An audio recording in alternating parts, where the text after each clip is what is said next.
Hola, ¿qué tal? Bueno, pues estamos una vez más juntos. Vamos a comentar algunas cosas que pensamos que pueden ser de interés sobre toda la actualidad, sobre todo vacunal. Hoy vamos a centrarnos un poquito en los vericuetos vacunales, vamos a llamarlo así. Es verdad que siempre se quedan flecos y luego veréis que algunas cosas no me da tiempo en entrar porque son cosas un poquito más para debatirlas en profundidad, sobre todo algunos argumentos con respecto a seguridad a largo plazo. Luego lo comentamos. Vamos a intentar ir rápido porque hay mucha cosa que comentar y además habéis mandado muchas preguntas. Lo cual refuerza el hecho de que pues hay interés en el tema. Luego al final haremos un par de reflexiones sobre eso.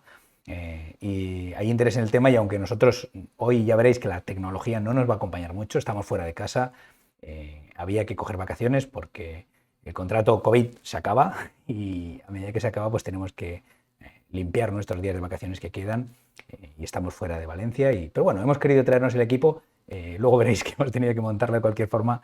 Pero bueno, por lo menos podemos comentar un ratito novedades y actualidades porque es que hay cosas muy interesantes que han salido esta semana y decisiones que a lo mejor me preguntáis y os veo angustiados. Entonces vamos a intentar hacerlo.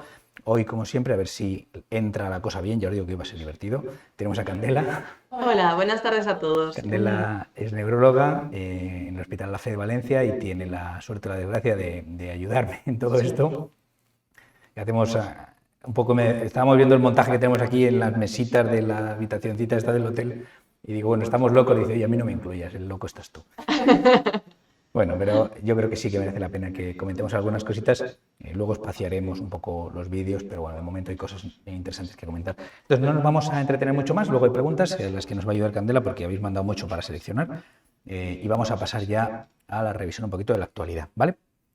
Con respecto a la situación actual, la epidemia no ha acabado. Y esto es algo que tenemos que tener en cuenta, que a nosotros nos está yendo bien, pero la epidemia ahora está en países del hemisferio sur y luego en invierno volverá. Con lo cual tenemos que tener en cuenta dos cosas. Uno, que esto es algo global y dos, que en otoño pues habrá que estar preparados, ¿no? No es ya que viene el verano, ahora nos va a ayudar mucho el verano o nos va a ayudar más que el año pasado, pero tenemos que estar al tanto de que esta epidemia todavía no se ha acabado. Y efectivamente, como vemos, pues bueno, el porcentaje, a mí me gusta mucho este gráfico del Financial Times porque vemos cómo el porcentaje se ha desplazado hacia países del hemisferio sur. Europa se va estrechando, bueno, pues cosas que ya sabemos. La cuarta ola parece ser que ya está remitiendo, no solamente a nivel global, sino también, como vemos, me gusta mucho este gráfico del Confidencial. Creo que el Confidencial, yo todos los días he hecho un vistazo a todos los periódicos de diferentes colores para hacerme un poquito una idea. Creo que el Confidencial y la mano de José Pichel y Juan Ibars han hecho buenos reportajes este año. Además, yo tuve la suerte de participar en alguno con José Pichel y la verdad es que es un tío muy serio, que se lo revise todo bien. Bueno, pues a mí este gráfico me gusta mucho porque correlaciona las muertes con los casos y vemos cómo esta curva de casos que veíamos en la cuarta ola ya no se ha acompañado de una gran curva de fallecimientos, por fortuna, y es algo que vamos a ver en adelante. Vamos a ver una disociación entre los casos y los fallecimientos por COVID, ¿vale? Porque cada vez la gente de riesgo está más protegida. Hemos visto que en todas las comunidades autónomas, bueno, pues en algunas como la Comunidad Valenciana no ha habido cuarta ola, en otras ha sido menor, en otras ha sido más importante, pero ya estamos en bajada, por fortuna, en el norte de España, también en Madrid, también en Cataluña, estamos en todos los sitios un poquito para abajo. Cuando vemos las muertes que llevamos acumuladas a nivel nacional, pues bueno, España tiene unas 79.000, probablemente hay algunos registros que hablan de 85.000, probablemente sean algunos más cuando se acabe de recontar todo. Cuando vemos las muertes por millón de habitantes, pues no tenemos una posición tan cómoda, realmente somos de los países con más fallecimientos y pongo aquí, por ejemplo, Alemania, Italia, Reino Unido, pero mirar la India, que ahora están teniendo muchos fallecimientos, aún no llegan a nuestro nivel, pero claro, es que allí hay mucha gente, ¿vale? La OMS estima que las cifras reales de muertos duplicarán o triplicarán a las oficiales. Bueno, pues probablemente sean mayores que las que tenemos, pero en nuestro país los registros no tienen por qué tener muchos fallos. Sí que es verdad que habrá que recontar y que a lo mejor son más fallecidos, pero no vamos a tener 3 veces la cifra de fallecidos que tenemos. Eso esperamos, vaya. Sabemos que estamos haciendo una estrategia de convivencia y nos preguntábamos el otro día si sería una estrategia de convivencia mejorada por una vacunación, que todavía falta para que esto esté controlado, por el pasaporte vacunal, que parece ser que se va a aprobar finalmente y va a ser en julio. Había algunas diferencias de si pagaba la PCR los países o los individuos y obviamente no es perfecto, no es una herramienta perfecta. Ya estaban hablando de que hay gente que lo va a poder falsificar. Bueno, pues siempre habrá limitaciones, pero de verdad creo que es mucho más útil esto que el control de la temperatura en los aeropuertos, que aquello era pues un poco de postureo, ¿no? Realmente no era muy, muy útil. Se descartó un poquito lo de los autotest. Bueno, pues los autotest versus los test prescritos por profesional, pues tiene sus ventajas. pero también tiene sus inconvenientes, ¿eh? El aislamiento no es efectivo si no hay un diagnóstico. Hay mucha gente que tiene síntomas menores y que a lo mejor sí que se harían un test si lo tuvieran y se aislarían cuando diera positivo.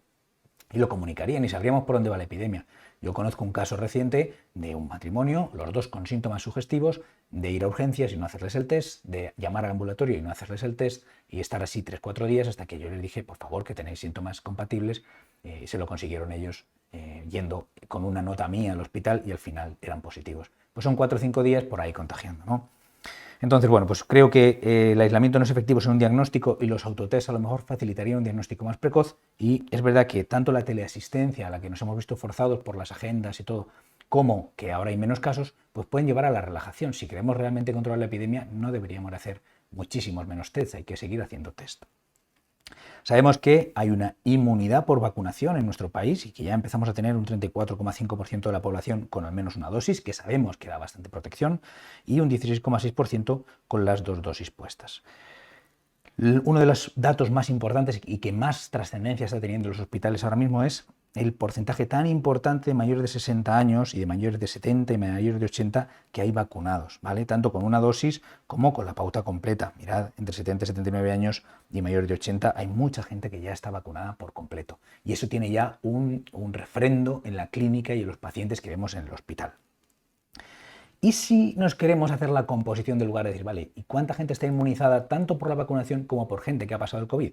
Bueno, pues en el estudio N-COVID sabíamos que había una prevalencia en España en torno al 9,9%, en torno al 10%, que había diferencias en provincias, como veíamos, pues hay provincias con mucha, a nivel central, Castilla-La Mancha, Madrid, con mucha prevalencia y otras con menos, pero que podríamos decir que hay un 9,9% a nivel global, ¿vale?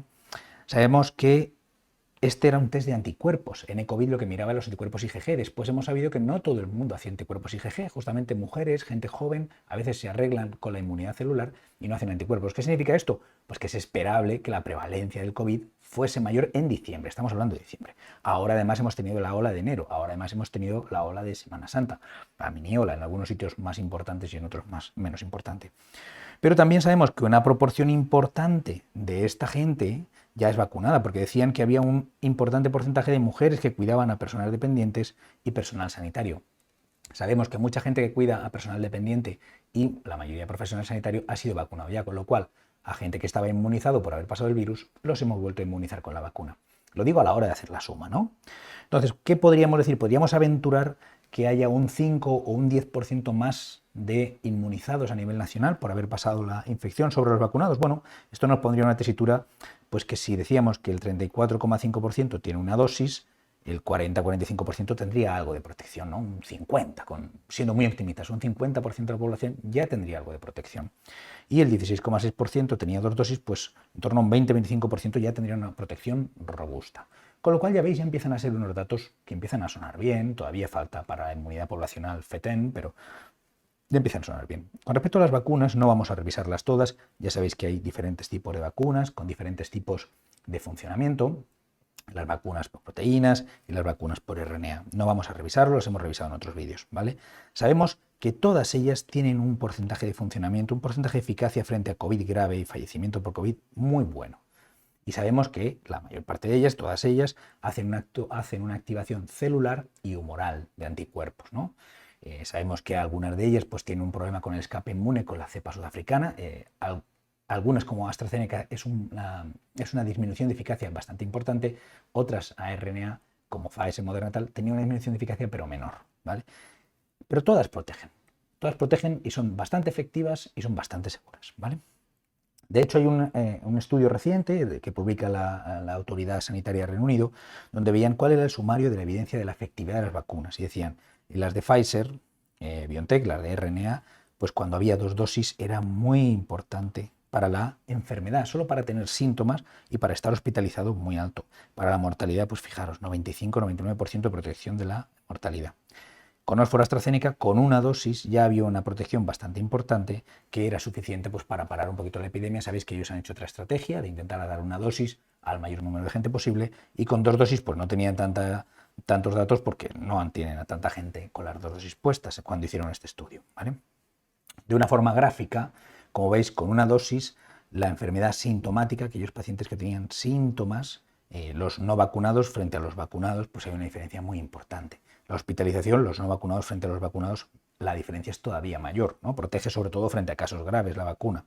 No vacunados contra vacunados, la mortalidad. Y cuando había 2 dosis, pues la protección era mucho mayor, ¿no? Veíamos que ya la mortalidad de los vacunados era mucho más baja que los no vacunados.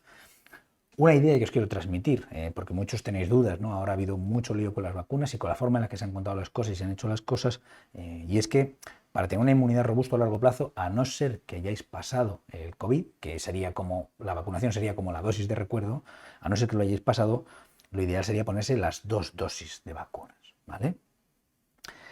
Eficacia no solamente para el control de la enfermedad, sino para el control de la transmisión. Tenemos cada vez más datos de que la vacuna tiene una eficacia para el control de la transmisión y eso nos permite controlar la epidemia. Obviamente hay menos síntomas y hay menos eliminación de carga viral en los pacientes que tienen una vacuna puesta y hemos visto que pueden ser unos datos bastante interesantes, ¿eh? No solamente el 90% de protección de la enfermedad y un 50% de protección de la transmisión, sino que son muy altos los datos de transmisión. Con respecto a la seguridad, creo que con los millones de vacunas que hay puestos sabemos que son unas vacunas bastante seguras, que no están carentes de efectos secundarios, sobre todo la anafilaxia, que es uno de los problemas principales y que aparece en gente que presenta reacciones alérgicas en el corto plazo. Y luego lo más frecuente de todo son las reacciones locales y el cuadro pseudogripal, que muchos de vosotros ya estáis vacunados y ya habéis pasado, ya sabéis, bueno, pues que son unos días pesados, pero en general se pasa. Hay otras más raras que se pueden ver, o sea, que se pueden dar muy raramente. Y luego una de las que nos ocupa, que luego comentaremos, es los fenómenos trombóticos, trombocitopénicos asociados a las vacunas de vehículo adenoviral. Con respecto a la estrategia vacunal, y vamos entrando un poquito más en harina, sabemos que se ha hecho una estratificación por grupos de riesgo y una estrategia estos últimos meses a nivel del ministerio, pues para ir vacunando primero a los que peor estaban. Y en esto hemos tenido varios cambios. Los cambios han sido fundamentalmente 2. A última hora, la incorporación de pacientes de riesgo, condiciones de alto riesgo que permiten pues, vacunarse aunque uno tenga determinadas edades por las que no sería por el cupo de edad, ¿no? Hablábamos en otros vídeos de que a lo mejor hubiera sido interesante en este punto dar un margen de vacunas a especialistas concretos o a médicos de primaria para que puedan vacunar a pacientes de riesgo de su cupo, ¿no? Y que ellos conocen y que a lo mejor no cumplen las condiciones de edad, pero que son pacientes de riesgo. Bueno, y el otro problema es que ha habido mucho cambio con la definición en cuál era la población objetivo, la población que era ideal vacunar con AstraZeneca.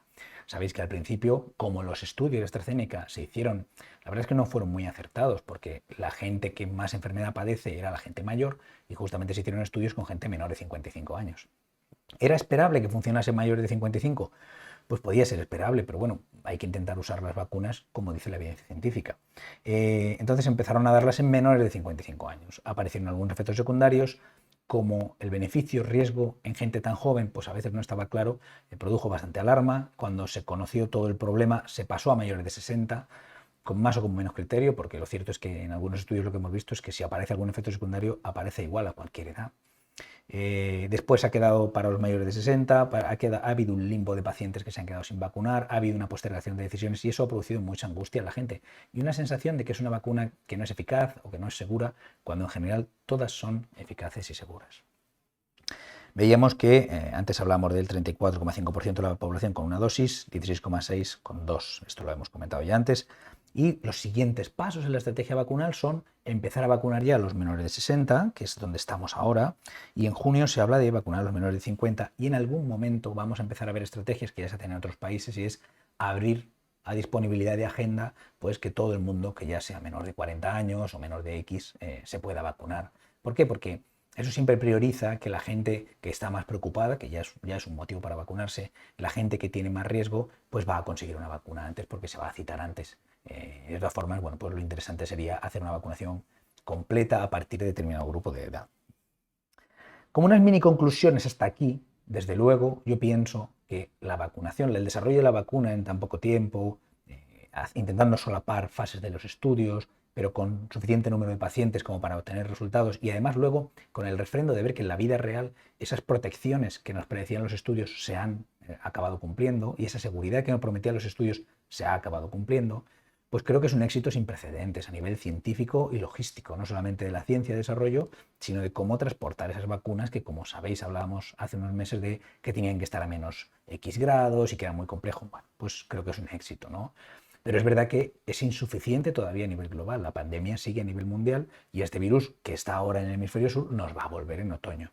Esperemos pues, que sin grandes cambios como hasta ahora, hay variantes, pero como hemos comentado en otros vídeos, que no eran variantes que supusieran un gran cambio como para poner en riesgo todo y volver a la casilla de salida.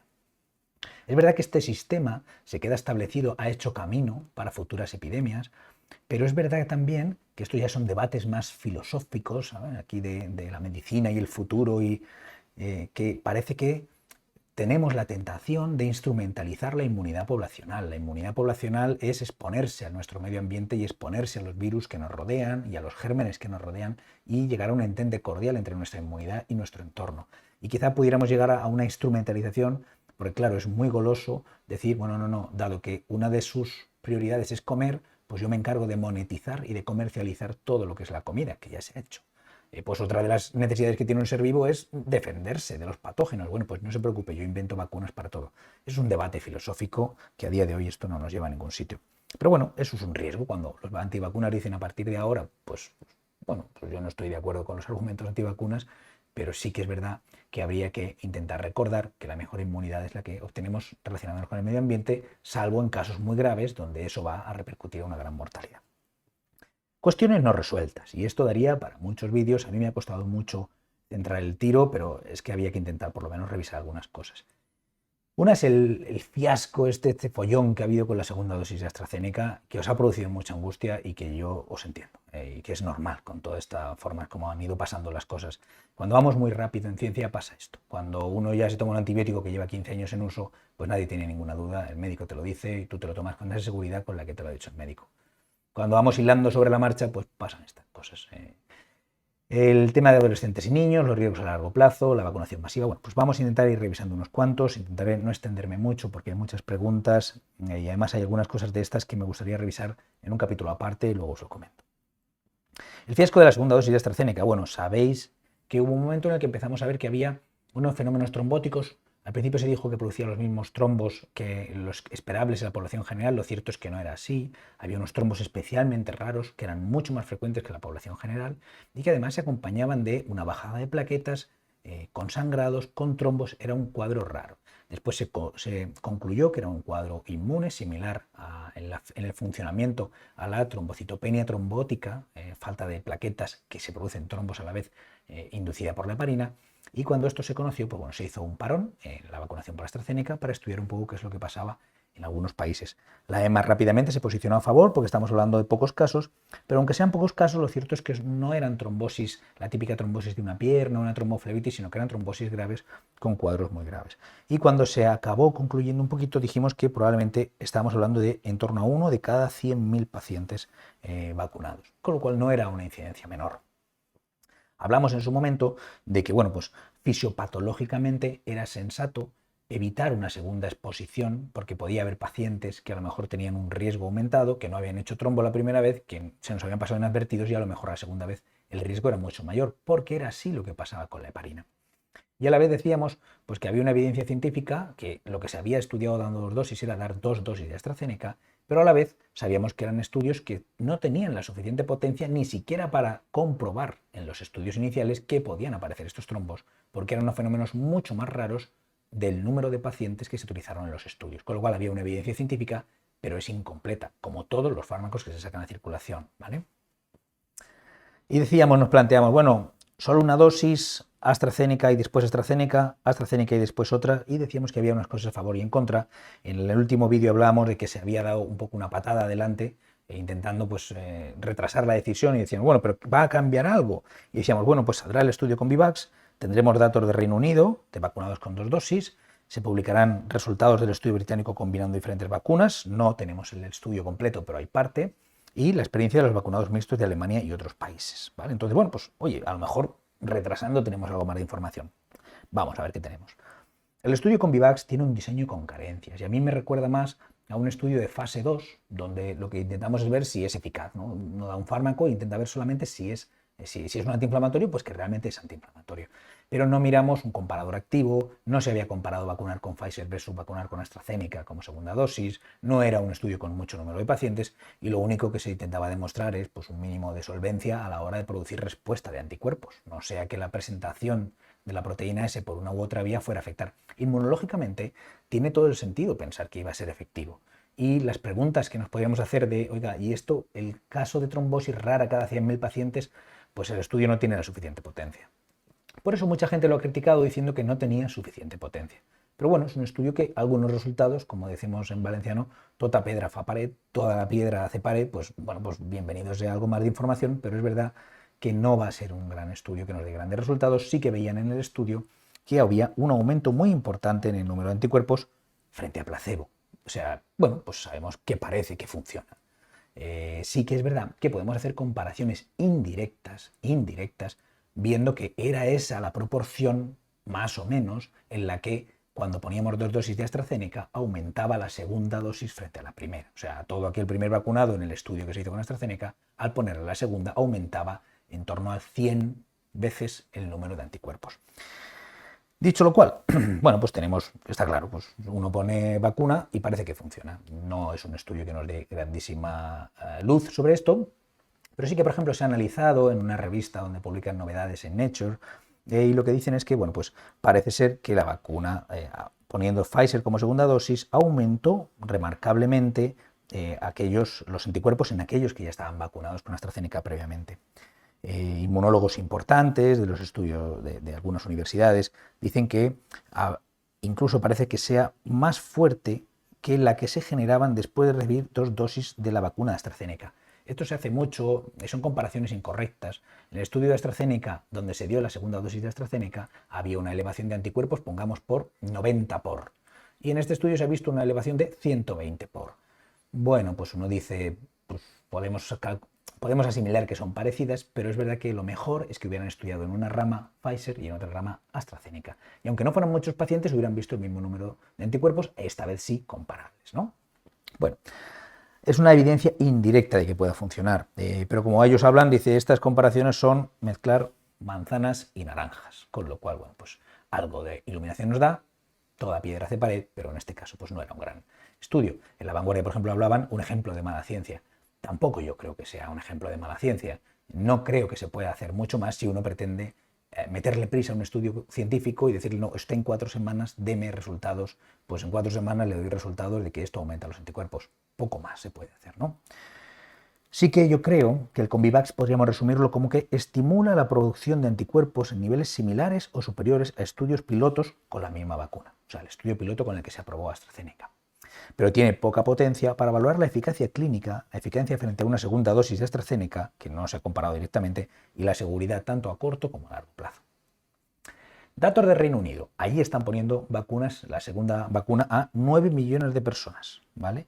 Y lo que hemos visto es que efectivamente aparecen cuadros de trombosis, pero que no son, que era el miedo que teníamos, no son mucho más frecuentes, como era de esperar, porque es un fenómeno inmune que se puede potenciar, el de la heparina y trombos, no son mucho más frecuentes cuando damos una segunda dosis. Es verdad que cuando damos heparina, la heparina la ponemos a diario y obviamente cuantos más días uno toma heparina, al final, si tiene predisposición a hacer ese efecto raro de trombos, pues puede presentarlo más. Aquí solamente damos una primera dosis y una segunda dosis separada varias semanas después. Bueno, lo cierto es que lo que hemos visto es que esto no es despreciable, que había 300 casos de los cuales fallecieron 56, y es también bueno recordar todo el follón de AstraZeneca de dónde vino. Vino al principio de intentar hacer lo que se hacía en el estudio, poniéndolo a menores de 55, se paró porque había fallecimientos y estas 56 personas, eso no es baladí, eso es un autobús de gente. Y bueno, pues si hay otras vacunas y otras opciones, pues bueno, ¿qué pasa? Que tenemos prisa porque hay que vacunar porque si no la gente se muere por el COVID. Y todo hay que meterlo en la ecuación. No significa que no nos importe las vidas humanas, es que hay que intentar vacunar pues rápido y ágilmente, ¿no? Siguen apareciendo casos que son muy raros, pero es verdad que son serios. Y todos conocemos casos dramáticos que ha habido en España, pues el fallecimiento de una persona de 30 años, sana por lo demás, pues es algo con mucho impacto. Con mucho impacto, desde luego, para la familia y todos nuestros recuerdos pues a la gente que ha perdido a alguien por esto, ¿no? Intentando ponerse bien que uno acabe falleciendo, pues vaya. Tiene mucho impacto para el resto de la población, que coge mucho miedo, y también tiene mucho desgaste político, porque esa vacuna es la que estamos poniendo, y nos están poniendo otra, y yo entiendo también pues, a los dirigentes políticos que digan, oye, pues a ver si encima la gente se me va a echar encima, ¿no? No son, y esta era la idea fundamental, los trombos no son mucho más frecuentes que con la primera dosis, que era lo que nos daba miedo, sino que son 8 veces menos frecuentes. Si decíamos que los trombos eran muy raros, pues son 8 veces más infrecuentes en la segunda dosis, con lo cual esto nos da tranquilidad. Sí que es verdad que en el Reino Unido se hizo una selección de pacientes. Se eligió para la segunda dosis a pacientes que tenían menos riesgo de trombos, que eran aquellos que tenían un antecedente de trombos. Una trombofilia, que es una enfermedad que te hace tener más trombos, adquirida o hereditaria. Que alguien tenga trombocitopenia inducida por heparina, obviamente. O que tenga un síndrome antifosfolipídico o cuadros similares que facilitan la coagulación. O sea, que la segunda dosis ya se la pusieron a gente con menos riesgo de trombos. A lo mejor, si queremos obtener, como siempre decimos, si uno quiere obtener los resultados de un estudio hay que hacer lo mismo. Pues si queremos obtener esa pequeña prevalencia de trombos 8 veces menor que la primera vez, deberíamos de seleccionar a los pacientes. Y esta es una pista si tienes que decidir qué segunda dosis te pones. En el estudio COMCOV, esto es COMCOV, ¿vale? Combinación de vacunas del COVID, tenemos unos primeros datos donde hablan de la reactogenicidad, estos primeros efectos secundarios que aparecen, ¿no? Oiga, me da fiebre, me da malestar, me dan efectos locales, ¿no? Y parece ser que eran algo mayores cuando combinábamos vacunas que cuando dábamos 2 dosis de la misma vacuna. Todavía no tenemos los datos de eficacia, que se publicarán más adelante. Y tenemos la experiencia de otros países. Los alemanes, que son muy marciales y muy espartanos, dijeron no, nadie por debajo de 60 se pone la segunda dosis de AstraZeneca. 1 de abril. 6 de mayo. Alemania permitirá a todos los de 18 y más años que se ponga la vacuna de AstraZeneca.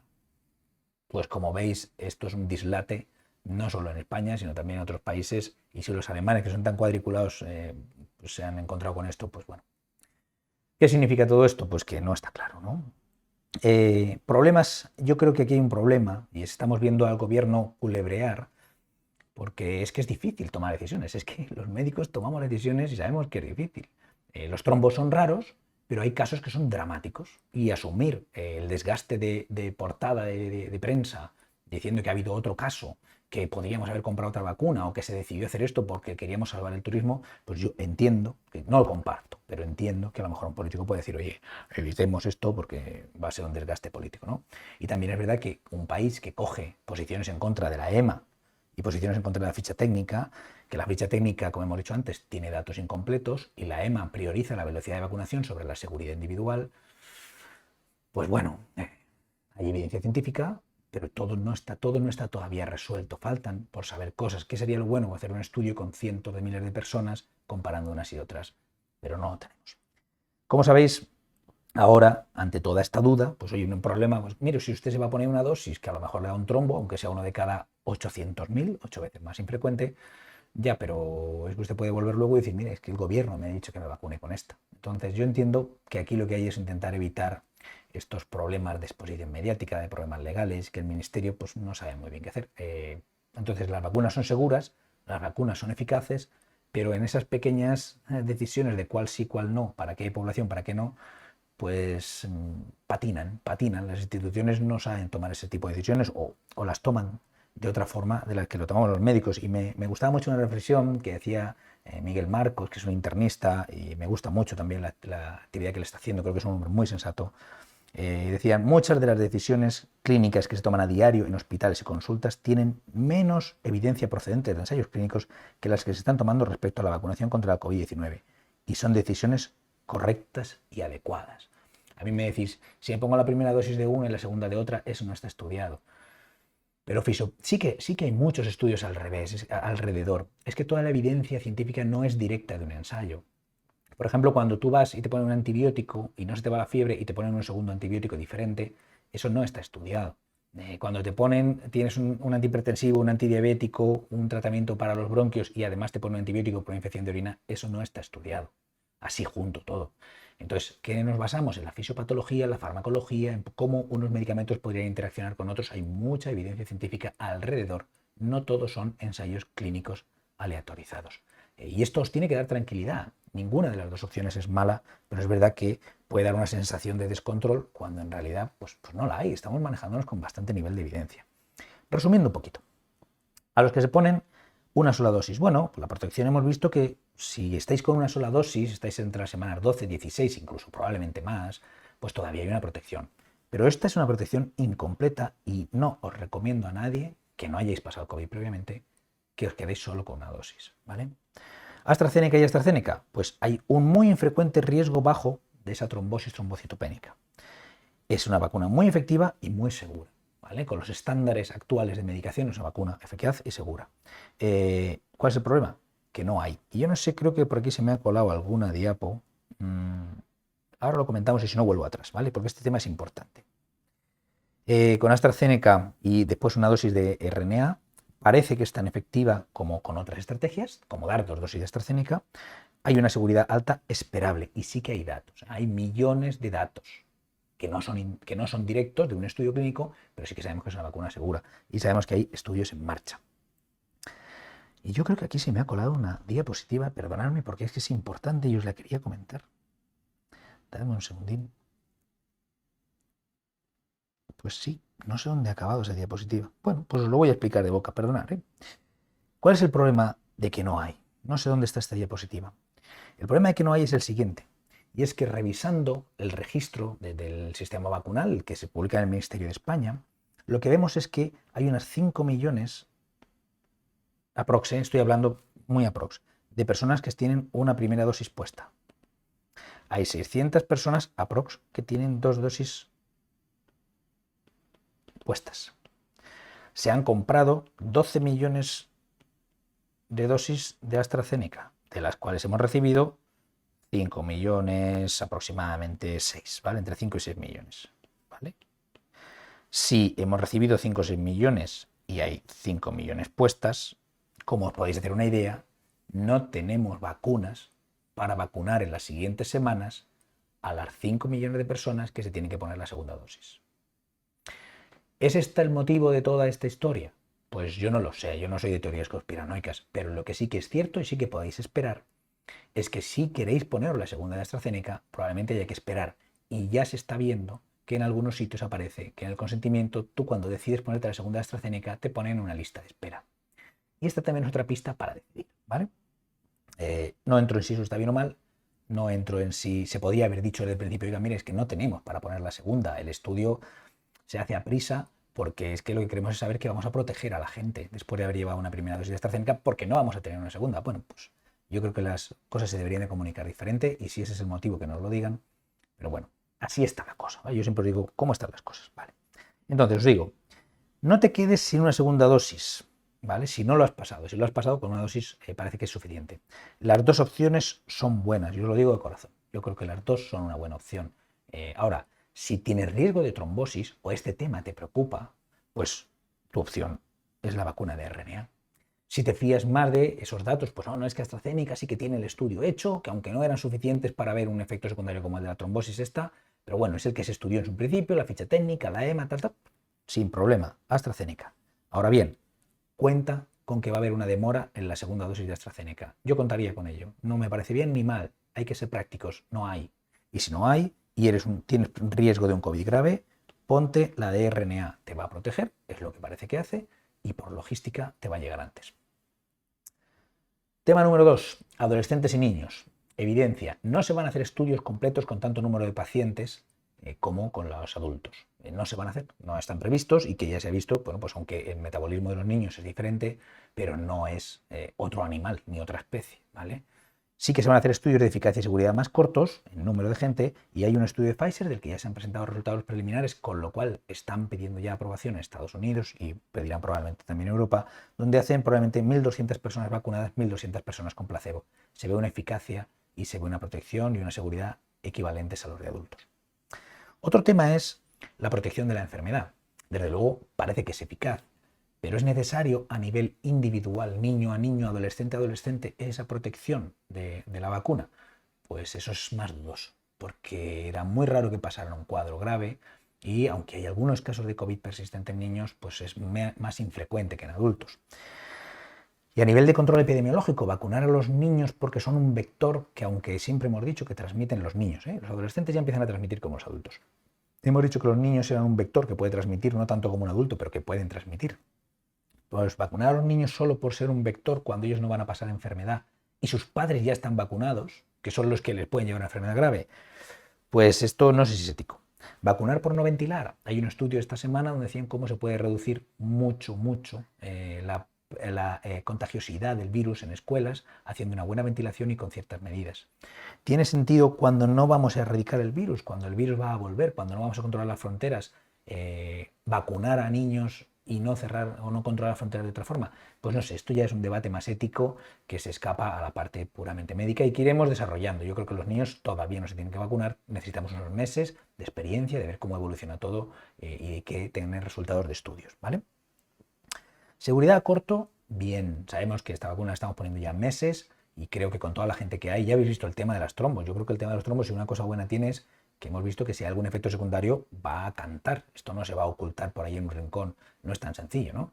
A los 6 meses hay una buena seguridad. Hay mucha evidencia científica previa que avala la seguridad de estas plataformas vacunales, tanto las de RNA como las de vector viral, y obviamente pues faltan estudios. Siempre van a faltar estudios. Y un estudio que lo evalúe a 20 años, pues habrá que esperar 20 años. Por eso, como en todas las medicinas, hay que priorizar el beneficio-riesgo. Aquel paciente que se va a beneficiar más, que se vacune antes. Y el resto gana un tiempo para ir observando, para ir pensando, para ir viendo y tener nuevas evidencias.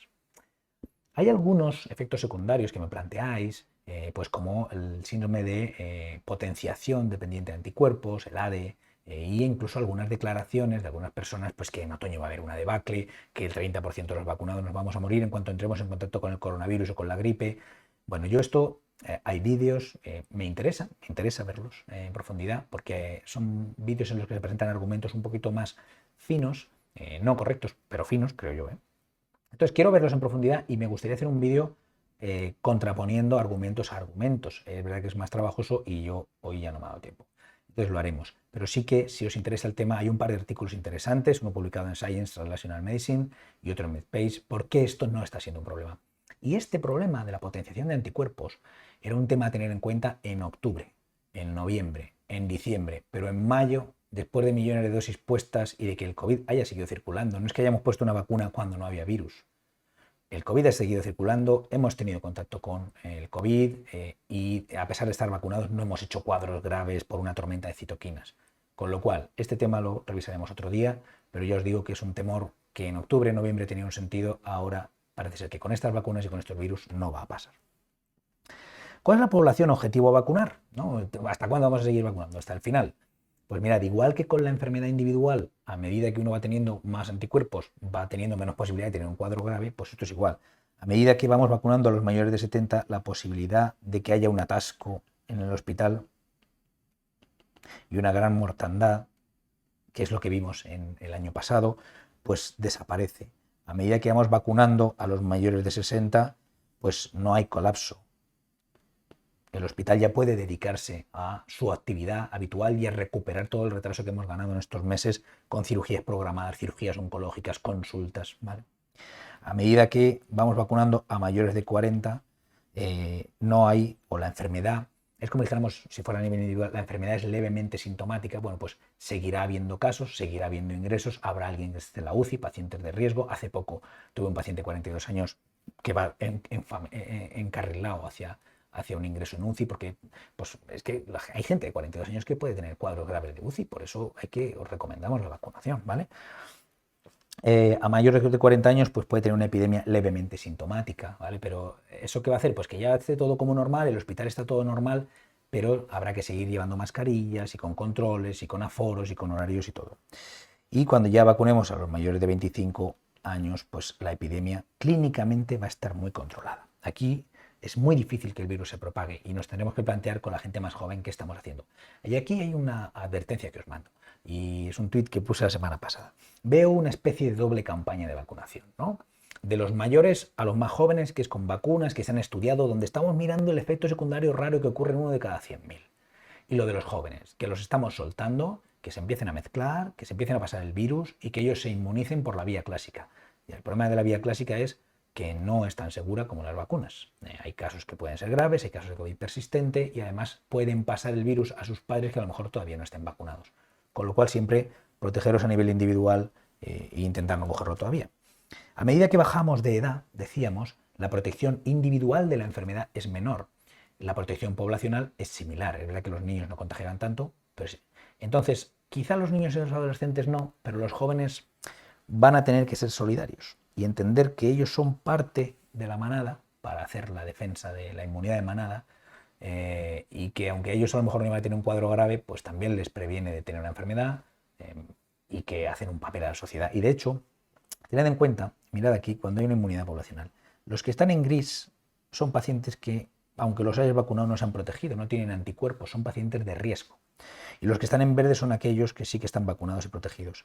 Estos son los que frenan que se nos vayan muriendo los que la inmunidad no los ha protegido. Entonces, o los jóvenes se vacunan con una proporción importante, no hablo de adolescentes y niños, que es otro tema, o los ancianos y la población de riesgo se va a vacunar todos los años. Y me preguntáis, ¿por qué han firmado un contrato para dentro de 3 años con Pfizer? ¿Hay un complot? Pues no, yo es que creo que si esto no se acaba de erradicar del todo, la población de mucho riesgo, población oncológica, población que lleva tratamientos inmunosupresores, los trasplantados, que hemos visto que la vacuna no les hacía papel, pues tendrán que volverse a vacunar, ¿vale? Y esto de vacunar masivamente tendrá un efecto epidemiológico malo a largo plazo. Bueno, se habla de si hay países donde el virus sigue circulando con muchos casos y hay solo algunas personas vacunadas. A lo mejor puede haber un riesgo de que en las vacunas, que haya un escape inmune, ¿no? El riesgo de escape inmune, que se me escapaba aquí, las prisas. Riesgo de escape inmune. O que si dejamos la epidemia y vacunamos a todo el mundo, pues lo que vamos a hacer es potenciar que haya virus todavía más resistentes. Que sean resistentes a la vacuna no tiene por qué implicar que sean graves. Y si son resistentes a la vacuna, pues es fácil cambiar la estructura vacunal y ya está. Y lo que se ha visto es que cuando hay más gente vacunada, el virus circula menos y obviamente por cuestiones probabilísticas muta menos. Con lo cual, estos dos efectos no parece que tengan mucha base, ¿no? Para futuro, que nos preocupe algún efecto secundario por vacunar a todo el mundo masivamente, que algunas personas critican. ¿Nunca se ha hecho esto? Pues no, no se ha hecho nunca esto, pero no hay mucha base inmunológica para pensar que esto nos va a llevar a un riesgo. Sí que es verdad que si no podemos erradicar el virus, hay preguntas que nos quedan, ¿no? ¿Qué es mejor? ¿Dejar que el virus recircule y, dado que la mayoría vamos a pasar un cuadro más leve, irnos inmunizando y que este virus se quede, pues como la gripe, que se vacunan solo los pacientes de riesgo? ¿O intentar evitarlo de todas y entonces cada 12 meses vacunar a todo el mundo? Pues hombre, depende de la óptica. Yo pienso que los gobiernos y los ciudadanos, pues lo que queremos es, oiga, vacune a quien hace falta y ya está. Farmaindustria querrá que nos vacunemos todos los años de todos los virus, pero habrá que volver en algún momento a un sistema inmunitario individual y poblacional más natural. A medida que haya un porcentaje más alto de vacunación, ¿cuándo vamos a retirar las medidas? Bueno, pues también estamos aprendiendo esto, ¿no? ¿Con qué tasa de contagios y tasa de vacunados tenemos que aplicar qué medidas? Y probablemente a día de hoy algunas de las medidas empiezan ya a ser un poco innecesarias, pero es verdad que este último mes falta todavía mucha gente de riesgo por vacunar, entre 40 y 60 años, y que sería ideal por dentro de un mesecito y poco ya quitar bastantes de las medidas que tenemos. Pero esto, bueno, hay que ir conociéndolo, ¿no? En Estados Unidos a veces hemos hablado alguna vez de las medidas que van hablando allí, de cómo allí lo de la mascarilla pues está a punto de caer, pero bueno, creo que van a tener más relevancia otros factores. Sabéis que ahora lo que aprieta es la economía y que vuelva el turismo, y algunas medidas directamente se van a quitar o se van a liberalizar, pues para facilitar el turismo, más que por estos cálculos y este conocimiento fino de la enfermedad y de la epidemia que estamos haciendo. Poblaciones especiales, que me preguntáis a veces. ¿Ya lo he pasado? Pues lo suyo pues sería ponerse una dosis, ¿vale? Para que tengan unas defensas robustas y que tengas un buen papel previniendo epidemia y que no pases un cuadro, aunque sea paucisintomático. Los COVID persistentes, que me lo preguntáis mucho, pues es difícil, porque lo habéis pasado, con lo cual en principio sería una dosis. Si aquí lo que está pasando es un proceso inmune, inflamatorio, pues 2 dosis pueden resetear mejor el proceso inmunoinflamatorio o irritar más a las defensas. Si hay un proceso de que hay persistencia del virus, pues 2 dosis serán mejor que unas, porque ¿por qué? Pues porque si no has tenido unas defensas muy solventes a la hora de eliminar el virus la primera vez, pues haciendo 2 dosis a lo mejor facilitamos, ¿vale? Y las más potentes serán mejor, pues volvemos otra vez a la misma tesitura, ¿no? Si hay un proceso inflamatorio descontrolado, las más potentes pueden darte más efectos. ¿Y cuál es más potente? Porque la vacuna de RNA produce más anticuerpos, pero la vacuna de AstraZeneca producía más inmunidad celular en los estudios pivotales, ¿no? Los del principio.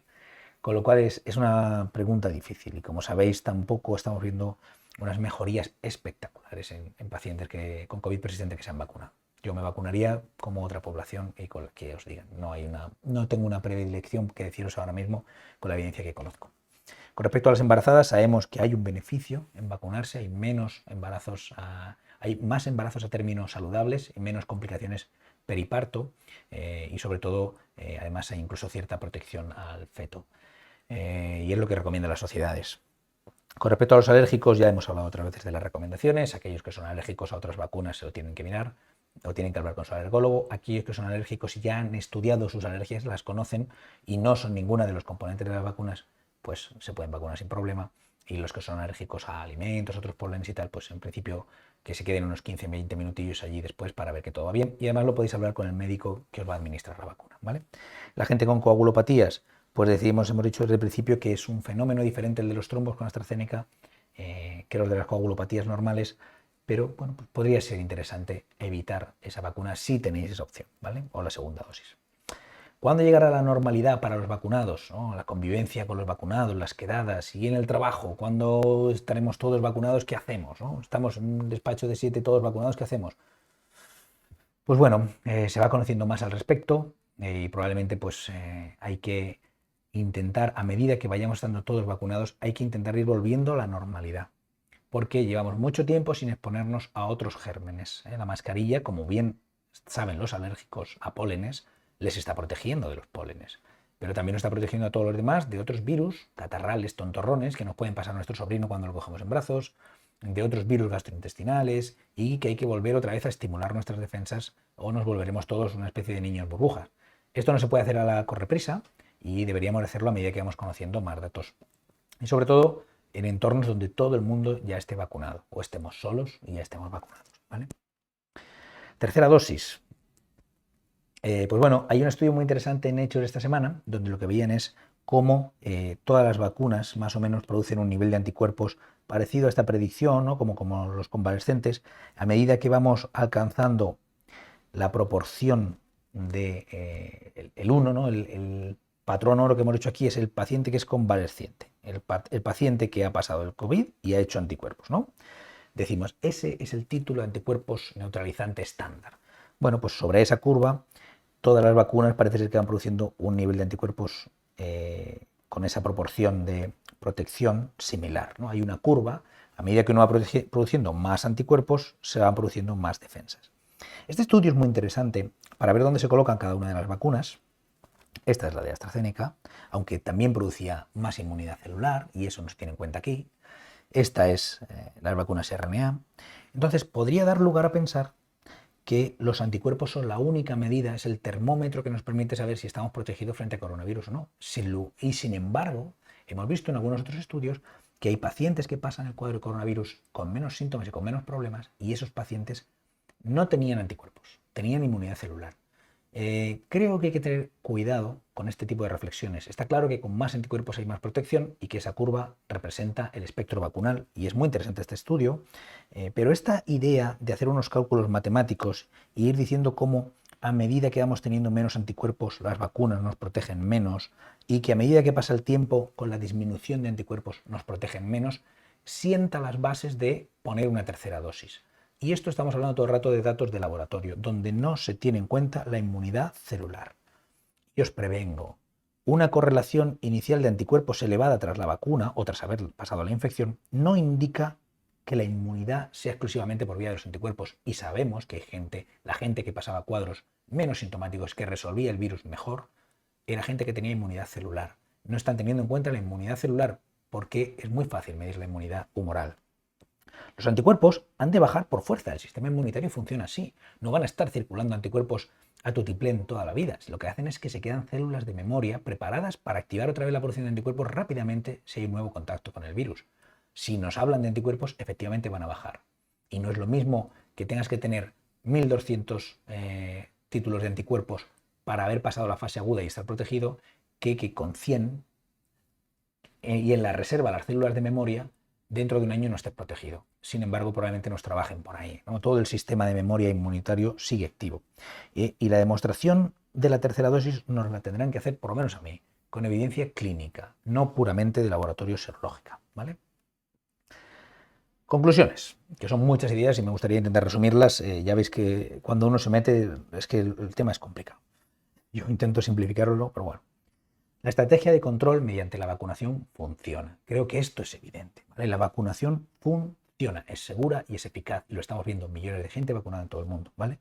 ¿Es necesario vacunar a toda la población? ¿Mayor de 40? Sí.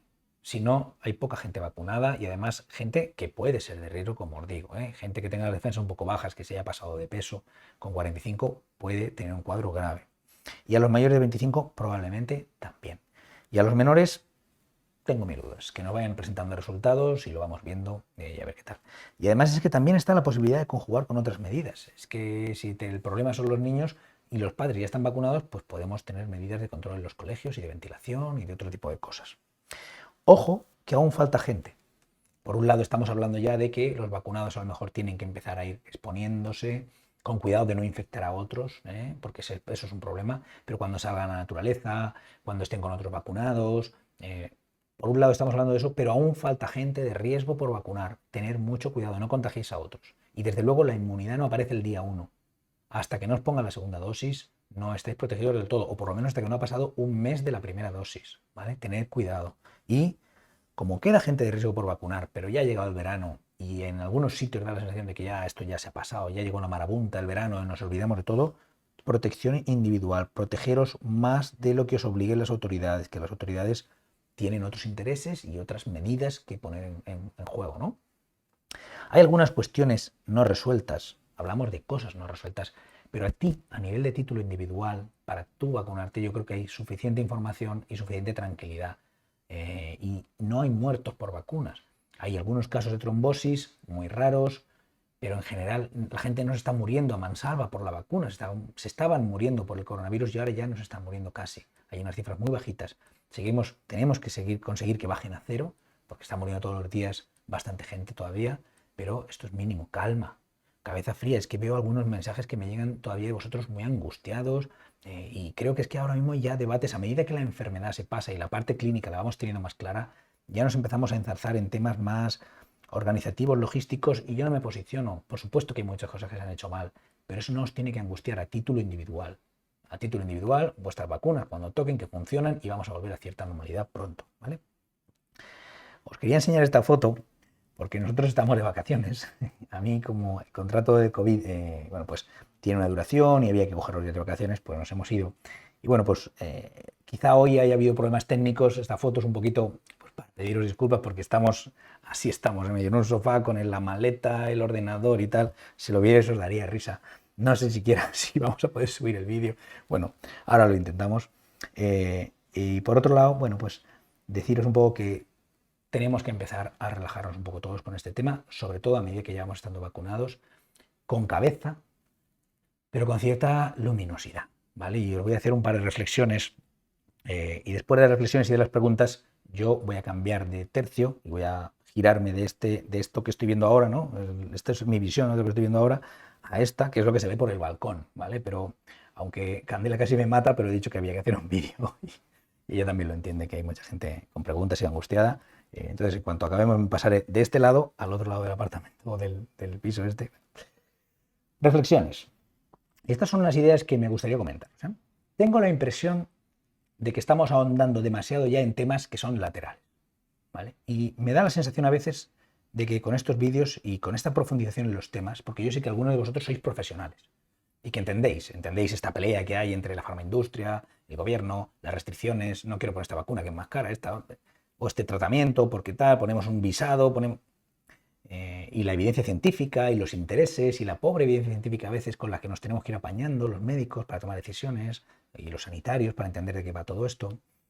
Pero también hay gente que son pacientes y gente en la calle que lo ve, y lo ve porque, bueno, pues yo intento hacerlo accesible y os gusta y lo veis y me tenéis cariño y yo os tengo cariño a vosotros, pero me empieza a preocupar y hoy hay una sensación de desasosiego. Cuando estaba preparando toda esta charla, cuando he visto vuestras preguntas, tengo una sensación de desasosiego real por primera vez, de que a lo mejor ahondando tanto en estos temas tan laterales, ya tan finos, lo que conseguimos es que haya gente por la calle planteándose si el BIT y la trombosis y el factor plaquetario, y angustiados por un tema que ya debería de empezar a dejarnos de angustiar a todos, poquito a poquito, con cabeza. Así que bueno, creo que vamos a ir espaciando, me lo estoy pensando, es todo esto, y a tratar con otro tono la información. Nunca faltaremos el respeto a la seriedad de todo este tema y a lo importante que ha sido, pero incluso, no sé, creo que alguna cosa, a lo mejor cuando veamos vídeos de estos conspiranoicos o cuando veamos algunas posturas, pues a lo mejor hasta nos echamos unas risas o echamos un poquito de cachondeo al asunto. Porque me gustaría trasladaros también esa misma tranquilidad y esa misma luminosidad con la que vamos viendo nosotros la situación de, oye, esto se va a ir arreglando, me gustaría trasladaroslo. Y yo cuando veo las preguntas y veo gente que se angustia y que escribe diciendo que está a punto de llorar porque está viendo que los gobiernos no se preocupan por los ciudadanos y tal, pues yo no es lo que veo. Sí que veo que se hacen muchas cosas mal, pero en general creo que estamos mucho mejor que hace unos meses. Mucho mejor que hace unos meses. Que ya los hospitales no se van a volver a atascar. Que podemos volver a hacer en los hospitales la marcha normal y ayudar a los pacientes como toca. Y que poco a poco esto se va a ir viendo. Y en cuanto la gente mayor de 40 años esté vacunado, esto va a ser un problema para acabar de resolver a nivel epidemiológico, pero mucho más fácil de manejar, ¿no? Aún falta, pero yo creo que estamos mucho mejor. Y quizá hablando de estos detalles y si el estudio de AstraZeneca se diseñó mal, o el Convivax, o el consentimiento, lo que hacemos es meteros en un fregado a los pacientes de una serie de detalles para los cuales nosotros estamos preparados mentalmente y tenemos la frialdad profesional de entenderlo, y a vosotros lo que hacemos es angustiaros. Por primera vez tengo la sensación de que esto no hace tanto bien para algunas personas. Le voy a dar un par de vueltas. Desde luego hay que ir espaciando porque ya la evidencia de todo esto, las novedades van bajando y también vosotros tenéis que ir dedicando a otras cosas. Yo pienso, fijaros lo que os digo, que el que esté vacunado ya, el que esté vacunado con una dosis larga, ya hace un mes que se ha puesto, o con dos, no debería estar viendo estos vídeos. Ya está, es otra cosa, disfrutar un poco. De verdad que lo pienso, de verdad que lo pienso. Hoy, viendo algunos mensajes con un nivel de preocupación que no es adecuado para los tiempos en los que estamos, con un nivel de finura en la decisión de la segunda dosis vacunal, cuando cualquiera de las dos os va a venir bien, cualquiera de las dos, cuanto antes os va a venir bien y os va a proteger. No sé, me preocupa que entre todos estemos facilitando el clic, estemos facilitando las redes sociales y el clic y que la marabunta no pare y que es un tema que os preocupa y hagamos eso que hacen a veces las redes sociales y los medios de comunicación hoy en día, ¿no? Dejaros un poquito angustiados para que tengáis que ver el siguiente capítulo, para que volváis a hacer clic. Y yo, pues yo encantadísimo y agradecidísimo de que veáis los vídeos y de que os gusten y de que os ayuden, desde luego, pero no necesito teneros enganchados con un tema que no os va a ayudar, sino que os pueda angustiar. Así que irlo pensando, si ya estáis protegidos y estos vídeos no os ayudan en decisiones concretas de vuestro día a día, ir relajando un poquito. Y si os ayudo, pero con esa tranquilidad que os intento transmitir, pues bueno, vamos sabiendo cosas, vamos manejando información, calma, todo va bien y poquito a poco, ¿vale? Vamos a ver si resuelvo alguna de vuestras preguntas, perdonar la parrafada final, pero creo que era interesante. Candela. Efectivamente, a mí me parece muy interesante todo lo que has dicho y la reflexión del final también.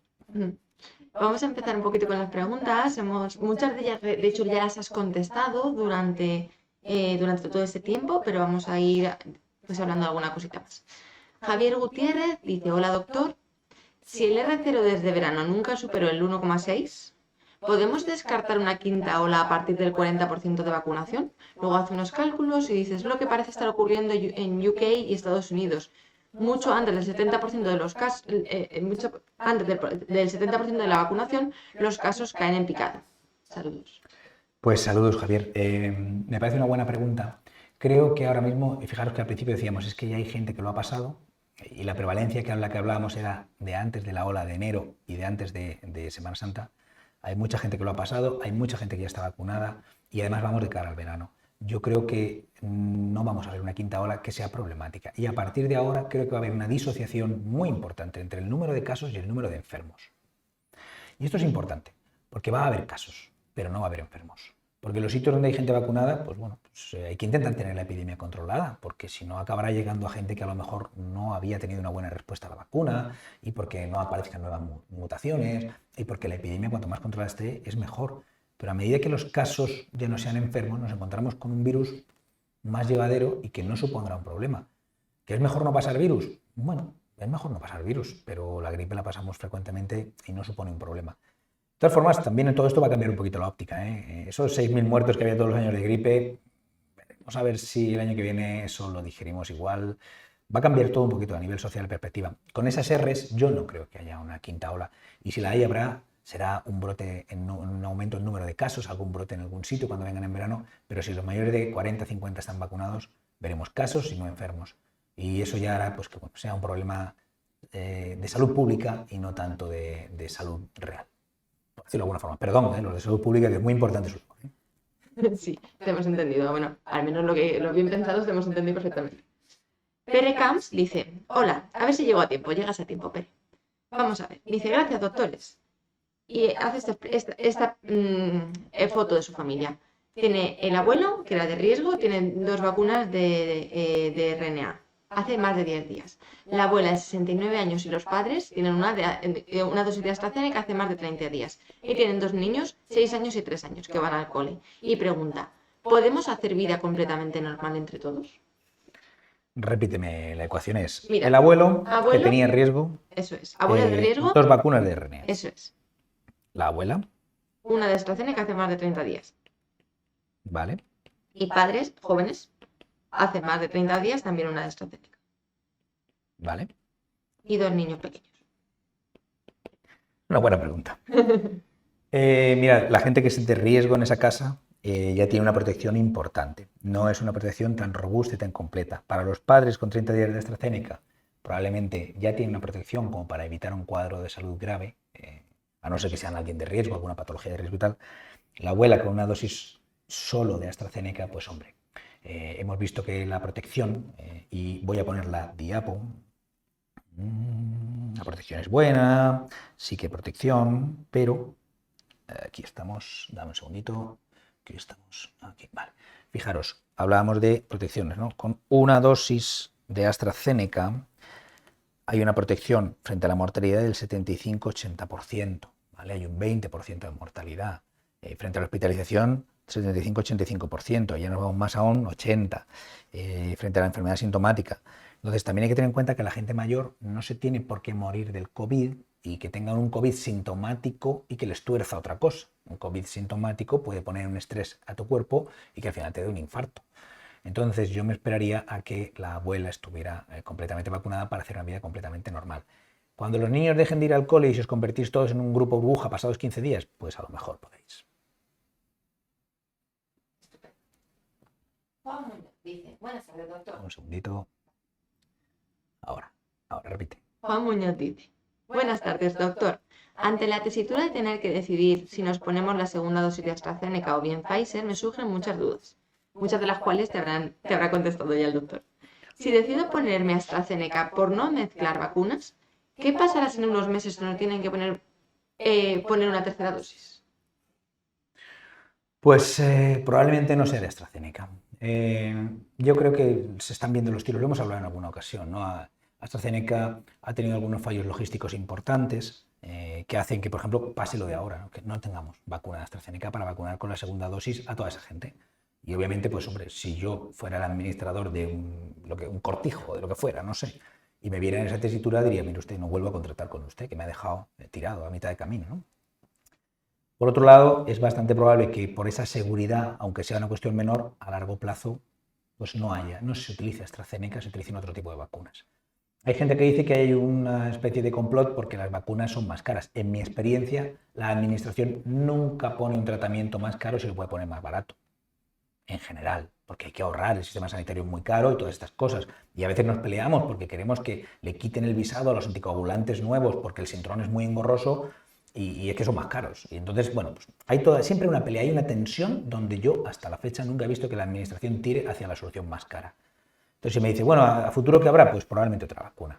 Se harán sus estudios y se verá más o menos qué tal toleran y probablemente si ha de ponerse una tercera, sea de otra. Aunque yo lo de la tercera, como os digo, salvo en gente de riesgo que se tenga que vacunar porque tiene una pobre respuesta inmunológica, creo que eso está por demostrar. Y además para ese momento... Pero que te pondrán otra, probablemente. Claro, y para ese momento habrá muchísima más información. Sí. Esperemos que sí. Claro. ¿Ahora estoy? Sí estás, pero me vas a dar un momentín porque creo que hay un problema con la energía. ¿Con la energía? Sí. ¿La nuestra o la del ordenador? Vamos a parar aquí. Ana Santamaría te pregunta, Buenas tardes, muchas gracias por vuestros vídeos y el esfuerzo divulgador. Dudas. Si se ha pasado el COVID hace más de 6 meses y la vacuna que te toca es Janssen, ¿estaría más indicado una dosis de cualquier otra vacuna que se administra en 2 dosis o cualquiera es correcta?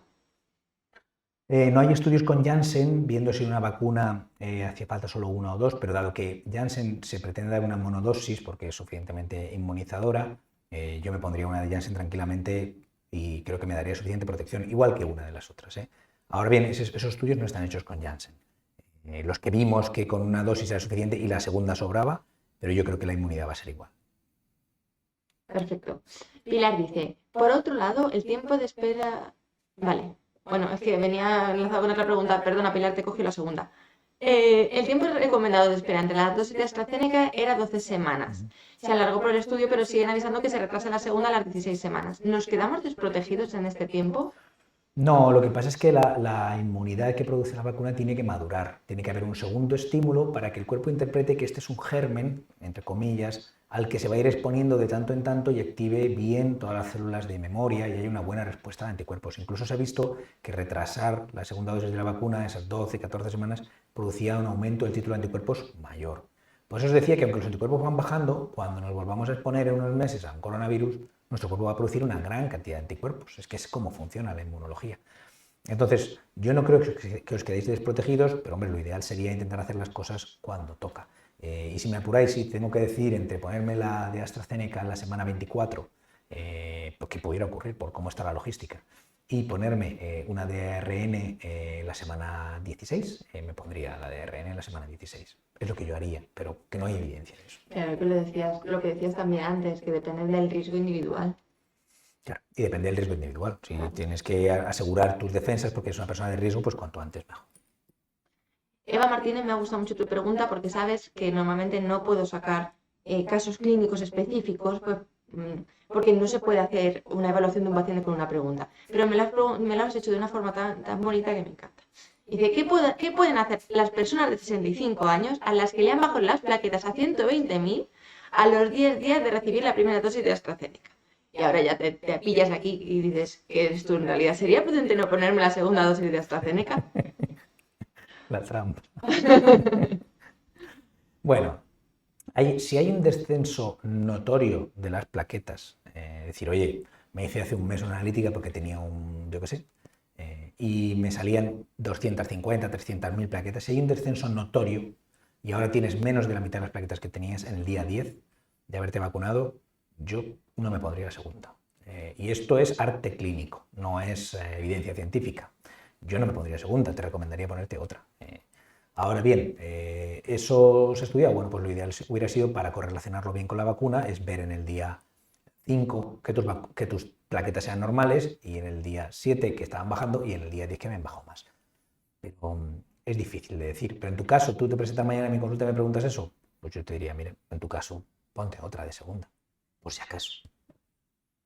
Perfecto. Frank dice, enhorabuena, doctor Moreno. ¿Cree que viajar en avión en vuelo internacional este verano a Estados Unidos, por ejemplo, de personas mayores ya vacunadas con Pfizer es seguro con respecto a la COVID? Personas mayores entiendo que ya son de riesgo, mayores de 60 años, por ejemplo, y ya vacunadas entiendo que son con 2 dosis.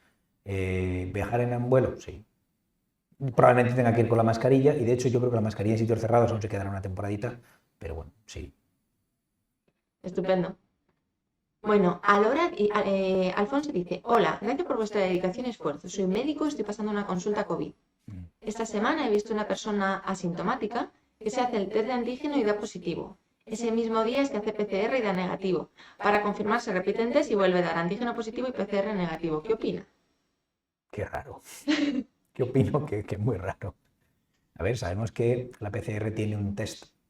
La PCR tiene una sensibilidad mayor. ¿Qué es lo que puede ocurrir? Que la PCR la interpreta el microbiólogo y según el conteo de ciclos, puede ser que la PCR sea positiva, pero con un conteo de ciclos alto. ¿Qué es el conteo de ciclos? El conteo de ciclos es como si tú te pones a multiplicar y la máquina tiene que detectar, ¿no? Entonces, cuando hay muchísimo virus, con una multiplicación del material genético, enseguida la máquina lo detecta. Cuando hay muy poquito virus, tienes que hacer 30 o 20 multiplicaciones del material genético, ¿no? Vas multiplicando, vas doblando, lo doblas, lo doblas, lo doblas, lo doblas, lo doblas. cuando lo has doblado suficiente número de veces para que la máquina lo detecte con pocas multiplicaciones, significa que es positivo. Si tienes que multiplicarlo 300 veces, pues significa que había tan poco virus que eso lo puedes dar como negativo o como un resto viral. ¿Qué es lo que puede haber ocurrido en este caso? Que el antígeno haya dado positivo, porque enseguida que hubiera algún antígeno dé positivo, y que el microbiólogo, viendo que el conteo de veces que tuvo que multiplicar el material genético para darlo como positivo era muy alto, te lo haya dado como negativo. El microbiólogo haya decidido clínicamente, correctamente, que es negativo. Es posible que esa sea la causa, pero es llamativo. Sí, además que se repita 2 veces. Y el microbiólogo se reafirma, esto ha salido negativo, mientras que el test de antígeno a lo mejor solamente con que dé positivo, da positivo o negativo, es cualitativo, no es cuantitativo y lo da como positivo. Javier Díaz es responsable de una empresa con el 70% del personal trabajando de teleempleo. Dice que esto ha llegado para quedarse. Estamos esperando para hacer volver a la gente ya vacunada, pero tiene dudas de qué significa esto. Dice, vacunada con 2 dosis y pasados 15 días, a partir del segundo pinchazo, si alguno no se quiere vacunar, ¿qué hago con ellos? A ver, los porcentajes de protección frente al contagio fundamentalmente los hemos visto con 2 dosis, ¿vale? Porque se han hecho estudios en centros sanitarios donde ya la gente tenía 2 dosis, ¿vale? Entonces esas protecciones frente al contagio entre trabajadores que veíamos cuando habían recibido las 2 dosis eran del 90, del 100, del tal. Con una única dosis frente al contagio pues es más dudoso. Sí que es verdad que ya vas protegiendo frente a la enfermedad. Entonces ahí la duda es, desde luego, aquel que lleve menos de un mes vacunado no cuentes con que tenga una inmunidad solvente. Si lo que pretendes es que vuelvan y en un despacho estén trabajando 5 con cierta tranquilidad, hombre, yo mantendría cierta aireación, que siempre es saludable. Pero que haya 5 en un despacho trabajando porque están todos vacunados, por lo menos deberían de tener todos una dosis. Y lo ideal sería que fuesen 2. Y aún así, que si hay variantes, que si tal, porque todavía queda virus circulando en la calle. Pero es verdad que esos 5 no van a enfermar. A no ser que tengan algún paciente de riesgo en casa, se podría ir empezando a hacer eso. Pero no está muy estudiado ni está muy estipulado. De hecho, tampoco sé si van y te hacen una inspección, si te pueden dar problemas. Claro. No sé muy bien cómo responderte. Con respecto a los plazos, sí, por lo menos que tenga una dosis puesta desde hacía un mes. Si se trata de proteger de la enfermedad, si se trata de proteger del contagio, porque en casa alguno tiene algún paciente, algún familiar de riesgo, pues por lo menos las 2 dosis y seguiría manteniendo cierta ventilación. Estupendo. Anacón dice, 18 años, déficit de IgA desde infancia. ¿Qué vacuna recomienda y cuándo? ¿Lo consideraría persona de riesgo? Bueno, los pacientes con déficit de IgA sabemos que tienen más tendencia a hacer infecciones respiratorias y de mucosas porque tienen menos protección de las mucosas. Y el problema es que si tiene un déficit de IgA total, cualquier vacuna pues, va a producir otro tipo de anticuerpos y otro tipo de inmunidad celular, pero no de IgA. Las más inmunógenas a nivel de anticuerpos, y dado que esta es la pata un poco que cojea, no todos, sino la IgA, pero bueno, dado que es la pata un poco que cojea, es las de RNA, son más inmunógenas a nivel de anticuerpos, producen más título de anticuerpos. Otras producían más inmunidad celular. Entonces yo, en su caso, creo que sería más recomendable una de RNA, pero que no hay mucha evidencia científica con esto, como tantas cosas. Genial. María Luisa dice, buenos días, antes de vacunarme, ¿cómo podría saber si he pasado la COVID de manera asintomática para ponerme una dosis o 2 de la vacuna? Muchísimas gracias por todo. Con las serologías. ¿Qué pasa si la serología te sale negativa porque pasaste la COVID y eres de esas personas que la pasa y no hace anticuerpos? Pues que no lo sabes, en cuyo caso ponte 2. Te quedará una respuesta celular, si es que ya lo tuviste y no hiciste anticuerpos porque la respuesta celular fue suficiente, y te quedará además una respuesta humoral porque las vacunas se hacen fundamentalmente para desencadenar anticuerpos, o es lo que podemos medir, bueno, es una de las formas en las que se han diseñado las vacunas. Y última pregunta. O sea, me harían la serología, si positiva una dosis, si negativa 2 dosis. Eso es. Y última pregunta. Ana Santamaría dice, ¿y si coge el COVID justo dentro de la semana, 10 días después de la administración de la primera dosis de la vacuna? ¿Hay estudios sobre si los riesgos de desarrollar la enfermedad grave, muy grave, aumentan? Yo no creo que haya una presentación más grave de la enfermedad por haber estado vacunado previamente, sino al revés. De hecho, todo depende un poquito. Yo conozco casos, uno reciente, de un matrimonio que se vacuna un lunes y probablemente por la clínica y todo se habían contagiado el viernes o final de la semana anterior. En esos casos, la vacuna añadida a la infección, pues no creo que haya muchísimas más citoquinas, pero es verdad pues, que no es lo ideal, ¿no? Si uno tiene cualquier proceso inflamatorio agudo, incluso un COVID incipiente, pues no es bueno vacunar. porque vas a alterar más las defensas y es como una doble respuesta inmunitaria. No es bueno. Ahora bien, si ya te han vacunado y después coges el COVID, pues es posible que las defensas ya se estén activando antes de que venga el virus, y cuando el virus quiere empezar a replicarse, que hacen falta unos días, imagínate que te has vacunado el día 1, te infectas el día 4, bueno, pues de que el virus quiera empezar a replicarse fuertemente el día 10, ya hay tus defensas, ya llevan 10 días de vacuna marchando y generando respuesta inmunitaria. Las defensas ya están en camino, ¿no?